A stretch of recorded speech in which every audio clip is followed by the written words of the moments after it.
Alô, galera do projeto Aprova UERA Digital, professor Luciano Mourão na área, doutor Luciano, médico infectologista, aqui com você nessa batalha árdua.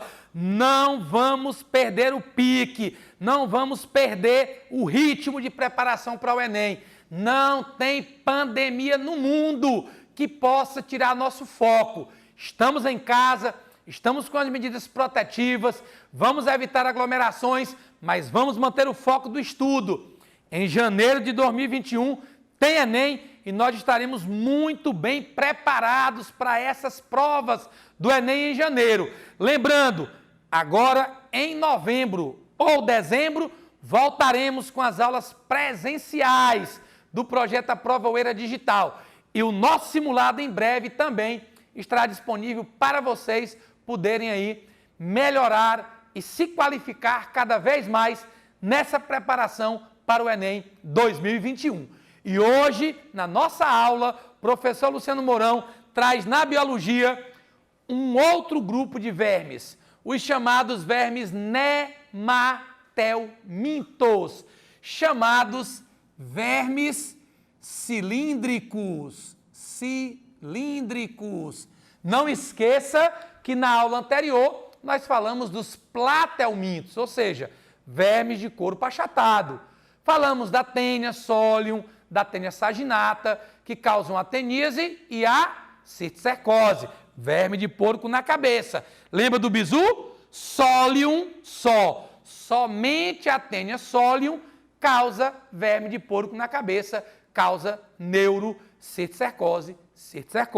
Bacana? E o outro que comentamos foi a esquistossomose, ou barriga d'água, que são vermes platelmintos. Hoje o nosso tema é nematelmintos, vermes de corpo cilíndrico. Primeiro caso que vamos comentar aqui das doenças frequentemente cobradas no nosso Enem e nos demais vestibulares, aos quais vocês poderão também estar participando para tentar garantir a sua vaga na universidade e na faculdade. Então, o primeiro caso é o amarelão. Lembra lá? Jeca Tatu de Monteiro Lobato, aquela criança pálida, aquela criança fraca, derrubada, astênica, só por causa de quem? Do amarelão, causado pelo Ancylostomum duodenale e pelo Necator americanus. Por isso que eu posso chamar de ancilostomose ou necatorose. E aqui vem uma característica marcante, tá? Os vermes desse grupo, que são dois, né? Ancylostomum duodenale e Necator americanus, eles apresentam dentes ou placas cortantes na boca. Então, dentes ou placas cortantes na boca, ou seja, promove sangramento. Isso explica, galera, por que a pessoa fica pálida. Por que o Jeca Tatu era um menino cansado, que não aguentava fazer atividade física, uma sonolência monstra. É porque ele estava perdendo sangue. O parasita, ele corta, ele rasga, ele causa lesões na mucosa intestinal do hospedeiro, que no caso é o homem, e vai sugar-lhe o sangue. Muitas vezes esse sangue é até eliminado também com as fezes, né? Fezes sanguinolentas. Então causa muita fraqueza. Como é que se dá a transmissão dessa doença? Por penetração da larva, aqui tem estágio larval, né? Da larva pela pele. Daí a mãe ser tão enjoada, o menino, minha mãe é enjoada. Não, ela tem amor por você, é diferente. Por que ela fica lhe dando pressão? Vai te calçar, menino. Bota-se pra gata, cadê teu chinelo? Vai apanhar no pé, rapaz, não é possível. Já falei 10 vezes, tem que andar calçado. O que é que ela quer? Ela quer evitar que você seja o quê? Contaminado pela ancilostomose, pela necatoríase, que você não pegue o amarelão, porque isso vai provocar em você um adoecimento, vai provocar em você sintomas de gravidade. E não é isso que a sua mãe, que lhe ama, deseja para você. Então, andar calçado seria uma medida extremamente eficaz. Mas Só precisa ter higiene, galera. Só existe a doença se uma pessoa infectada defecar no ambiente, contaminando o solo, contaminando o local onde ele defecou com fezes contendo ovos. Então, se a pessoa só defecar em vasos sanitários, em locais adequados, não há risco de transmissão do amarelão. É uma questão de quê? De higiene. É uma questão de quê? De educação. E entra também aí o saneamento básico, beleza? Aí vem o ascaris, o velho e conhecido ascaris lumbricoides, chamado de quê? Lombriga. Como é que é a transmissão? Fezes contaminadas com ovos. Só que esses ovos podem contaminar o quê? Frutas, verduras, legumes, podem contaminar o quê? Água. Então você pode ser contaminado comendo alimentos que estejam infectados com ovos do ascaris ou bebendo água que também contenha ovos do ascaris lumbricoides. Lembrando que no nosso corpo, esse ovinho se transforma numa larva, essa larva migra pelo meu corpo inteiro, basicamente, tá certo? E ela vai perfurar os pulmões, né?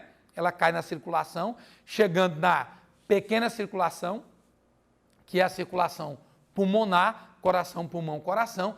Lá, a larvinha perfura os alvéolos pulmonares, causando uma pneumonite, causando uma inflamação, o que pode causar, por exemplo, tosse. Então, quando você vê uma criança com aquela barriguinha inchada, enfraquecida, com muita tosse, né? Aquela tosse frequente, isso pode ser um sinal da ascaridíase. Então, é uma doença que é facilmente prevenida, né? É só você ter primeiro higiene com aquilo que você vai comer, só beber água tratada, aquela água filtrada e fervida, para quem não pode comprar água mineral, só comer os alimentos após fazer a higienização dos mesmos, lavá-los, tá certo? De preferência colocando água e vinagre, né? Ou água e gotículas, gotas de água sanitária, numa quantidade adequada, né? Para poder matar os ovos, tá certo? Mas, mais uma vez, eu faço aqui referência à questão do saneamento básico e principalmente a questão da higiene. Se as pessoas não defecarem em locais impróprios, não há risco algum de se transmitir a ascaridíase, beleza? A oxiurose, que de uns tempos para cá é chamada de enterobiose, né? Porque o nome do parasita já foi chamado de oxiuro. Mas hoje ele é chamado de enteróbios vermiculares. É o chamado verme da coceirinha. Professor, coceirinha onde? No couro cabeludo? Não. Coceirinha onde? Na axila? Não. Coceirinha no pé? Não. Coceirinha anal. Coceirinha, ó, no bumbum. Coisa que o bebê, que a criança adora fazer. Pegou criança coçando o bumbum? Não tenha dúvida. Muito provavelmente, mais de 95, 99% de chance de ser o quê? Oxiurose ou enterobiose, verme da coceirinha. Mais uma vez, o quê? Cuidados com a higiene. Se a criança tiver com essa coceirinha, você tem que dar a medicação para a criança e ter o cuidado de lavar as roupas íntimas, lençol, fronha, cueca, pijaminha, tudo lavado. Por quê? Tomou o remédio, você não matou os ovos, né? Presentes lá no ato da criança coçar, ela vai contaminar o lençol, ela vai contaminar a toalha, ela vai contaminar as peças de roupa e ela pode se reinfectar mesmo depois de tratada. Então vira um ciclo do adoecimento, tá certo? Então tem que ter muito cuidado com as roupas íntimas dessa criança para evitar reinfecções. E por último, nós temos a elefantíase, o chamado a Voulgeria bancroft, né? Ou vulquererose, que é o nome mais utilizado para elefantíase. Professor, por que o nome é elefantíase? Porque ela é muito comum nos membros inferiores. Pode dar nos membros superiores, pode dar no saco escrotal, pode dar até na mama da mulher, tá? Mas é muito comum nas pernas, nos membros inferiores. Aí o que é que acontece? Lá nos vasos linfáticos, né? Na linfa da pessoa. Professor, quando o senhor falou aí em aumento dos membros inferiores, eu me lembrei da esquistossomose.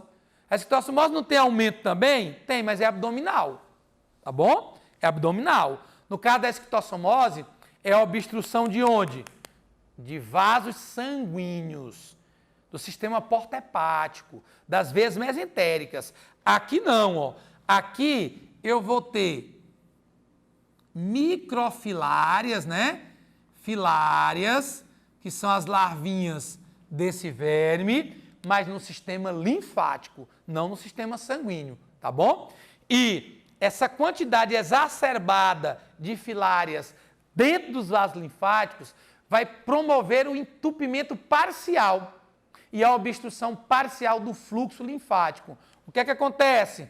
Extravasamento. A linfa começa a extravasar. E esse extravasamento é que vai promover o quê? O edema. Vai promover o quê? O aumento de volume daquele local onde há a obstrução gerada pelas filárias, que normalmente, como eu disse, repito, é nos membros inferiores. Então, chamado pé de elefante. Só que o aspecto desse edema, desse inchaço, ele é flácido. Por quê? Porque o extravasamento é de líquido. Então, é um aspecto de flacidez. Diferente, às vezes, que a gente vê em algumas pessoas, principalmente em algumas pessoas que moram na rua, né? Que tem algumas infecções que são geradas pelas condições em que eles vivem, que eles apresentam lesões ulcerosas, né? São úlceras, são lesões endurecidas, tipo como se fosse um abscesso, um nódulo, que não tem nada a ver com esse edema causado por líquido, que é um edema flácido. Então, a transmissão dessa doença, ela é pela picada de um mosquito, tá? Que é o mosquito Culex, tá bom? Culex quinquefaciatus, né? É o nome da fêmea. Lembrem, toda vez que a transmissão de uma doença for por picada de mosquito, será a fêmea. Olha o símbolo de fêmea da genética, né? Se eu fosse colocar o macho, seria assim, ó. Tá bom? Então esse aqui é o símbolo de fêmea. É a fêmea do mosquito. Por que, professor, que é a fêmea e não o macho? Porque ela é hematófaga. Ela se alimenta de sangue. E aí ela joga, né, esse vermezinho, né, dentro da corrente sanguínea.